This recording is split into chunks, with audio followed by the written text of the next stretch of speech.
여론조사를 통해 민심을 읽어보는 시간 민심은 숫자다 코너입니다. 배철호 리얼미터 수석 전문위원 최영일 시사평론가 나왔습니다. 어서 오십시오. 안녕하세요. 배 의원님? 네. 배 의원님 안 들리는 것 같네요. 예, 가서 좀 연결해 주시고요. 최영일 평론가는 네. 노쇼 백신 예약했습니까 혹시? 아유 오늘 말이죠. 예. 카카오톡하고 네이버 양쪽을 왔다 갔다 하면서 계속 시도하고 있는데 예. 주변에 다 0000 아하. 없음. 근데 최영일 평론가는 네. 워낙 뭐 정보도 빠르고 또 얼리 어답터로 알려져서 네네. 미리 신청했을 줄 알았는데 오늘 하셨군요. 오늘 했습니다. 테스트도 해볼게요. 그런데 제가 이 언론 헤드라인에 대해서 굉장히 비판적인 사람이잖아요. 예. 오늘 요거 하나는 제가 인정하는데 예. 자 자녀 백신 신청 유명 뮤지컬 티켓팅보다 어려워. 요거는 제가 동의를 좀 합니다. 예. 저는 꽤 오래전에 이미 아이고야. 여러 군데 전화로 신청해서 맞았어요? 내일 맞습니다. 부럽다. 네. 예. 근데 이게 혹시 네. 아까 우리 교수님도 말씀했습니다만 이 부작용 네. 뭐 열이 난다거나 몸살 기운이 있을 것 네네. 같다 그래서 좀 걱정되긴 하는데 근데 제가 들은 바는 고령자일수록 부작용이 덜하대요. 예, 젊은 층이 좀 네. 심할 수 있다 그래서 저는 거의 없을 것 같아요. 예. 여러분 우리 청취자분들 내일 혹시 제가 안 나오면 백신 휴가. 백신 휴가라고 네. 생각해 주시기 바랍니다. 야, 자, 배철호 전문위원님 안녕하십니까? 네, 안녕하세요. 예, 이번 주 국정 지지율부터 살펴볼 텐데 한미 정상회담 보통 이렇게 대통령이 외국 순방 가고 정상회담 하면은 지지율이 오르는데 이번에는 조금 더 올랐은 것 같습니다. 네, 그래서 이번 그 한미 정상회담 그 여야 정치권 특히 우리 국민 모두가 좀 예년과 달리 좀 예의주시할 수밖에 없었죠. 이를테면 이게 과연 전국 보통 우리 게임 체인저라는 것이 흐름이나 국면을 바꾸는 뭐 결정적인 계기나 사안 이것을 게임 체인저라고 하지 않습니까? 네. 이번 과연 한미 정상회담이 여러모로 게임 체인저가 될 수 있느냐? 이와 관련된 여론조사 결과들이 이제 금주 속속 나왔었죠. 결론적으로 말씀드리면 수치상으로는 좀 게임 체인저가 되었다. 뭐 그렇게 평가를 할 수가 있겠습니다. 예. 구체적으로 한번 살펴보겠습니다. 예. 오늘 발표한 NBS 조사입니다. 24, 26, 3일 했고요. 전화 면접 방식으로 전국 1,008명을 대상으로 했습니다. 대통령 국정운영 평가에서 긍정평가가 42%, 부정평가는 51%. 긍정평가는 전주 대비 6%포인트 상승을 했고요. 또 하나 이제 말씀드릴 게 데일리안 RNS치 조사였는데요. 24, 25 자동 답 방식이었습니다. 이 조사에서는 전주 대비 4.7% 오른 41.1. 부정평가는 5.8%포인트 하락한 53.3. 양기간 공통적으로 나타난 것은 30% 오랫동안 행보해왔던 박스권 상단을 강하게 뚫고 나가면서 40%대를 보였다. 이것이 이제 공통적으로 나타난 현상입니다. 예. 잘했다는 이야기는 4, 5%포인트 올랐고 못했다는 것은 이제 역시 다 4, 5% 낮았으니까 꽤 많은 차이를 벌어진 거예요. 그런데 꽤 예. 많다고 말씀해 주셨지만 예. 저는 좀 아쉬움이 남아요. 예. 이 특별한 한미 정상회담이었고 이 글로벌 팬데믹의 백신 의제도 있었고 그다음에 이제 이 반도체 수급 문제, 미국이 아주 절박해하는 문제에 대해서 우리가 뻥 뚫리는 해법도 좋습니다. 막대한 투자도 들어갔고 성과가 양국 간에 만만치 않거든요. 예. 외교 전문가들이 이거 선방했다, 기대 이상이다, 호평한 것에 비하면 언론에서는 지엽적인 혹은 가짜 뉴스에 가까운 아주 이상한 것들에 집중을 하면서 여성 기자라든가 뭐 손을 네. 바지에 닦았다든가 뭐 그런 생각. 키워드를 뽑은 게 뭐 네. 하이힐이다, 뭐 이 내용은 이제 나쁜 게 아닙니다만 네. 뭐 손이다, 뭐 이런 얘기들이 나오고 크랩 케이크와 슬랭 예. 처음 듣도 보도 못한 이야기가 예. 나왔고요. 그리고 또 홀대론 예. 그러니까 이런 것에 지금 분산되다 보니까 원래 애초에 성과에 대한 기대치보다 상쇄 효과를 더 높인 거 아닌가. 그렇다면 저는 이게 한 7, 8%포인트 오를 것이 4%대 그냥 머문 게 아신가 하는 아쉬움도 좀 남네요. 예. 그런 아쉬움은 뭐 언론 문제점 지적하면서 있을 수밖에 없을 것 같고요. 네. 근데 어쨌든 그 대통령 지지율이 올랐기 때문인지는 몰라도 재보선 후 처음으로 내년 대선에서 안정적인 국정 운영을 위해 여당 후보에 투표해야 한다라는 의견이 정권 심판론보다 오차범위 내긴 합니다만 네. 조금 더 앞섰어요. 이것도 눈여겨볼 만한 점이 아닌가 싶은데요. 배 의원님. 네, 그렇습니다. 사실 이게 저도 오랜만에 보는 수치인데요. 추윤 갈등, 추미애 전 장관과 윤석열 전 총장이죠. 이때부터 심판론이 좀 오차범위 안팎으로 올리다가 최근 4.7 LH 사건 터지고 나서는 오차범위 밖에서 좀 현격하게 이를테면 그 안정론보다 심판론이 앞섰는데 오늘 발표한 MBS 조사입니다. 개요는 아까 말씀드렸던 데고요. 내용을 말씀드리면 안정적인 국정 운영을 위해 여당 후보에게 투표해야 한다. 이른바 국정 안정론이죠. 국정 안정론이 45%. 국정 운영에 대한 심판을 위해 야당 후보에게 투표해야 한다. 정권 심판론이 43. 45대 43. 오차범위 내지만 어쨌든 안정론이 조금이라도 앞서 나타난 것은 날짜로 보면 한 6개월 만에 나타난. 저기 이제 LH 사건은 좀 불거지고 이제 4.7 재보선 때 이제 정점을 치달았던 이 터널의 끝이 집권 여당 입장에서는 좀 보이는 거 아니냐. 이제 악재의 끝을 좀 맞이하고 이제 새판 이제 송영길 체제가 이제 출범하고 곧 이제 이제 대통령 후보 선출이 이제 시작된 시점에서는 어째 좀 터널 끝에 나온 뭐 그런 느낌이 들지 않나라고 그렇게 좀 한마디 좀 보태겠습니다. 자, 민주당으로서는 호재인데 국민의힘 쪽도 호재가 하나 있어요. 그동안 애먹었던 호남에서의 지지율이 급상승했더라고요. 네. 자, 호남 구애를 계속 해왔죠. 예. 김종인 전 비대위원장이 이제 현직에 있을 때 광주를 찾아서 5.18 이 추모탑 앞에 무릎을 꿇는 장면이 있었고요.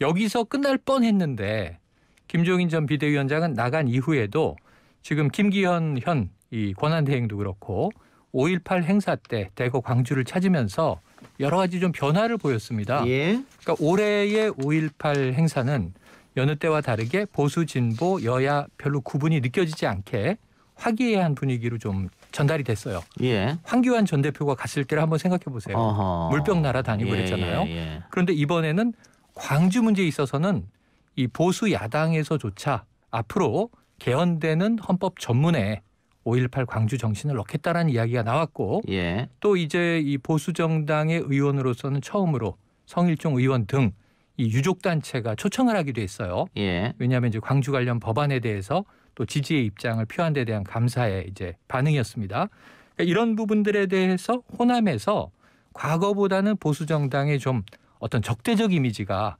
완화돼 가고 있는 것만은 사실이다. 이렇게 볼 수 있겠네요. 예. 알겠습니다. 자, 대선 주자 선호도 흐름도 한번 살펴볼까요, 위원님? 네, 대선 주자 선호도 많습니다. 오늘 이제 발표가 되었죠. 오늘 이제 두 개가 발표되는데요. 하나는 그 MBS 조사였고요. 또 하나는 그 YTN 의뢰로 오마이뉴스 의뢰로 리얼미터 실시한 조사였습니다. 먼저 MBS 조사 결과를 말씀드리자면은 이재명 지사 26%, 윤석열 전 총장 22%, 잘 없다 모름 응답이 20% 6% 나왔고요. 이재명 지사는 전차 조사, 5월 3주차 조사에서는 25%였는데 이번에 26%, 1% 포인트 좀 상승을 한 꼴로 났고요. 오마이뉴스 리얼미터는 전국 2,000명을 대상으로 했습니다. 24, 25일 조사를 했고요. 이 조사에서는 이제 윤석열 전 총장 30.5, 전 조사보다 1.5% 포인트 빠졌고요. 이재명 지사는 25.3%로 전 조사보다 1.5% 포인트 상승을 했습니다. 이제 윤 총장은 조금씩 이제 좀 조정. 조금 더 보였고 이재명 지사는 조금 상승했다. 이렇게 정리할 수 있습니다. 그러니까 뭐 전화 면접에서는 이재명 지사가 잘 나오고 ALS는 윤 전 총장이 잘 나오는데 이건 뭐 우리가 몇 차례 말씀드렸습니다. 그렇죠. 예. 근데 추세로 보면 윤 전 총장은 조금씩 빠지고 이 지사는 조금씩 올라가는데 그렇죠. 예. 이게 윤 전 총장이 자명을 너무 오래 하고 있기 때문에 그렇습니까? 예, 오늘 그 모 언론에서는 아주 대놓고 이렇게 헤드를 뽑았었죠. 예. 피로감에 이제 지쳤다. 아. 저는 그것이 이제 뭐 원인이라고 봅니다. 예, 그러니까 윤 전 총장이 지지율을 올리기 위해서는 이제 자명을 끝내고 나와야 되는데 어쨌든 계속 자명하고 있는 상황이고. 근데 최 평론가님, 네. JTBC 조사에서 네. 윤 전 총장은 남성 지지가 이재명 지사는 여성 지지가 더 높게 나타났어요. 네, 근데 이거는 윤 전 총장이 남성 지지가 높은 건 이해 가는데 네, 그렇죠. 이재명 지사가 그동안 그러니까 이재명 지사 측에서 그동안 여성 지지율이 안 나와서 상당히 고민이었는데 그렇습니다. 이번에 남성보다 여성 지지가 더 높았다는 거 어떻게 해석해야 될까요? 저는 이제 이재명 지사의 이미지 전환과 최근 들어서 두 가지 행보가 좀 이 윤석열 전 총장을 압도하고 있어요. 예. 하나는 세력화, 조직화.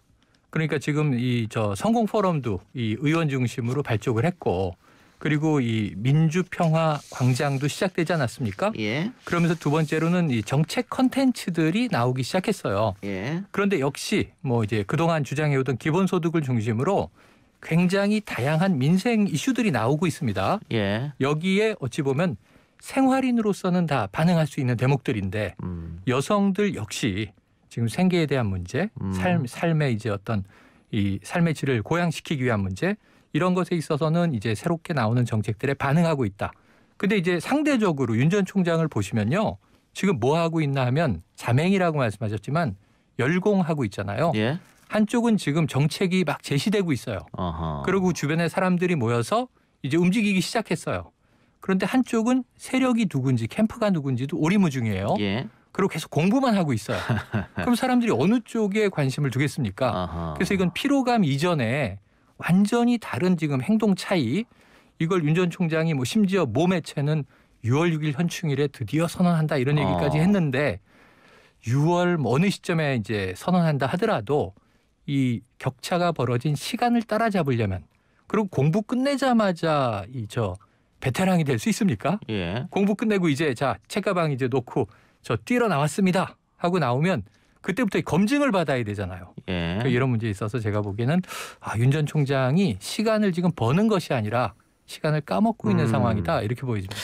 자, 그 보수 언론을 중심으로 5월 등판설을 제기했다가 이제 5월 등판설은 넘어갔죠. 사실상 어렵게 네. 됐고 이번 주말 아니면 끝이고요. 예, 그러니까 다시 이제 6월 등판설을 얘기하고 있는데 최 평론가는 언제쯤 나올 거라고? 저는 지금 이 양상으로 보면은 6말 7초인데 날짜를 한번 찍어볼까요? 예. 7월 3일 예. 요 정도 될 것 같습니다. 너무 늦은 거 아닙니까 그러면?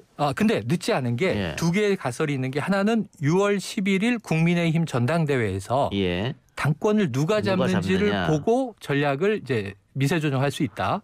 두 번째는 뭐냐면 7월 12일이요. 예. 이 대선 주자 이 예비 후보 등록일이 시작돼요. 예. 그러니까 그 즈음에 맞추지 않겠느냐. 어허. 한 7월 10일 전후에 이제 이 예비 후보가 등록할 수 있는 시기 직전에 예. 드디어 이제 배를 띄울 수 있다 이런 안이 나오는데 저는 그 중간 어디일 것 같거든요. 7월 중순은 너무 바투고 6월 또 중순은 그 준비될 시간이 있겠는가.